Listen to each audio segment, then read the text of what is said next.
What's up everyone, Tim here from Everyday Tactical Vids, and today we're taking a look at this, which is the Ontario Knife Company Rat 2. And I'm going to say this, and I don't often say, very bold, definitive statements when it comes to knives or gear. I say this is what it's good for, what it's not good for. But when it comes to an EDC knife that is the best bang for the buck, this one is at the top of my list. So you're going to pay in the $32 to $35, $36 range for this blade, and I think for what you get for that price, it is just a fantastic EDC blade. There is the Rat 1 out there, which is a larger version of this. Most people will call that an EDC Plus size knife, but this is a perfect size knife for me when it comes to an EDC blade, and we're going to talk about it, and I'm going to tell you why I think it's so great. As we jump in here, I want to give you a look at the box. So nothing too fancy, but you can see Randall's Adventure Training. That's where Rat comes from. OntarioKnife.com if you want to check out their website. And on the back, some of their information. Now, again, for some people, made in Taiwan, that's going to throw them off, the train. They say, oh, I couldn't buy that type of product. That's to be made in the USA. I get that if that's your deal.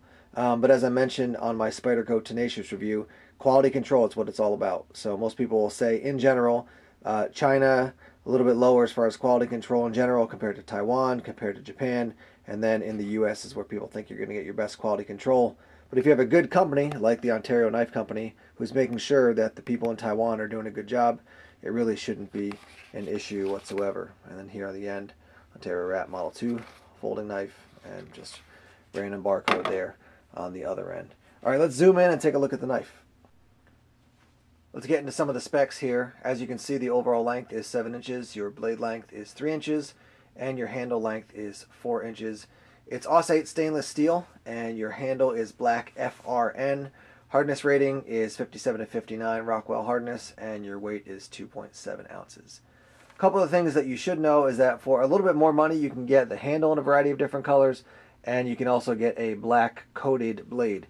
Now, one of the reasons I got this blade as opposed to the black coated blade is from everything I've heard, the black coated blade is just painted. So that's going to wear off pretty quickly, so I decided just to go with this satin finish. I have seen the handles in green, in pink actually, also in coyote, and in OD. So there are a variety of options out there. There may be some new options out that I haven't seen, but at least those I have seen on the market already.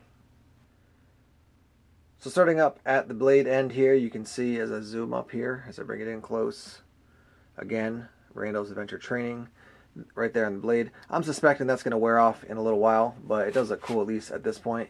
Then you can see it does say Model 2 and AUS-8. Very thin profile for your blade, so this is great for slicing in particular, I find. You do have your handle here that has the option to put your pocket clip there, there, and there. So tip up, tip down, left, right, whatever you want to, or whatever you want to have. You do have some jimping here. We'll talk about that in a minute. One of the things I really like about this knife is the deployment. You can see here, my fingers are, and my thumb even, pretty beat up just because of all the dry weather. So right now, it's kind of a silly thing, but when I try to deploy a knife, it's a little bit hard for me to get into the thumb stud and then, swing it out into the lock position. But this knife just opens up super smooth, even with just a tiny flick of the wrist. That opens up really, really easily. I can just sit and open this knife and close this knife all day long. So that's definitely a plus. The jimping, you can see here, pretty good. I'd like it to be a little bit more aggressive, but it does the job.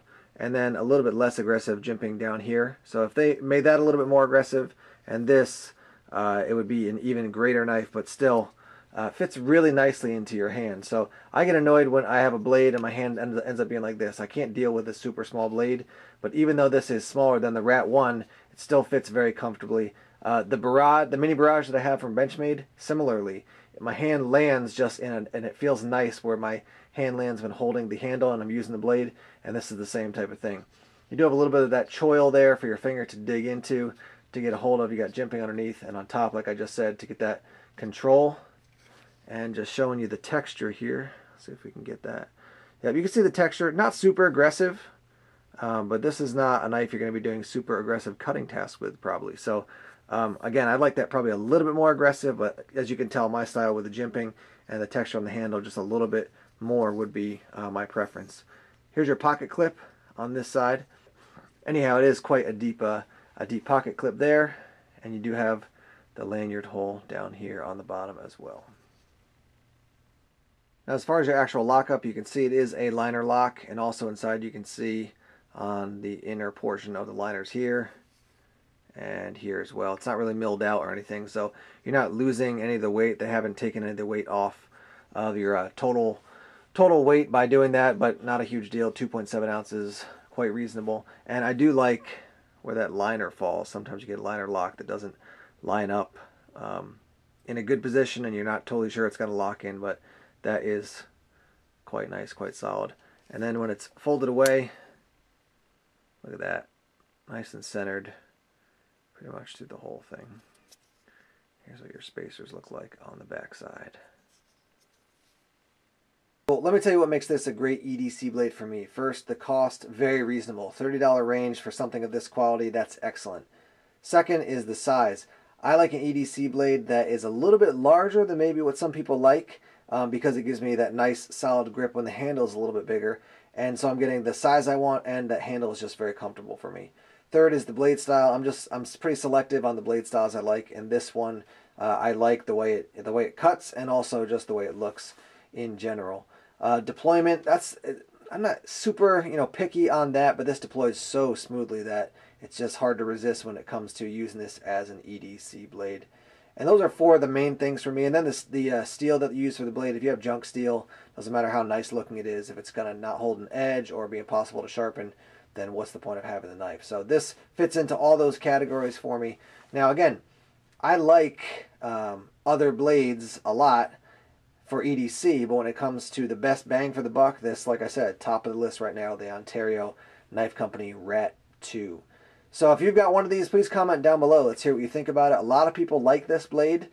For some people, it's a little bit too small, so they would prefer the Rat 1, which, as I mentioned earlier, is larger.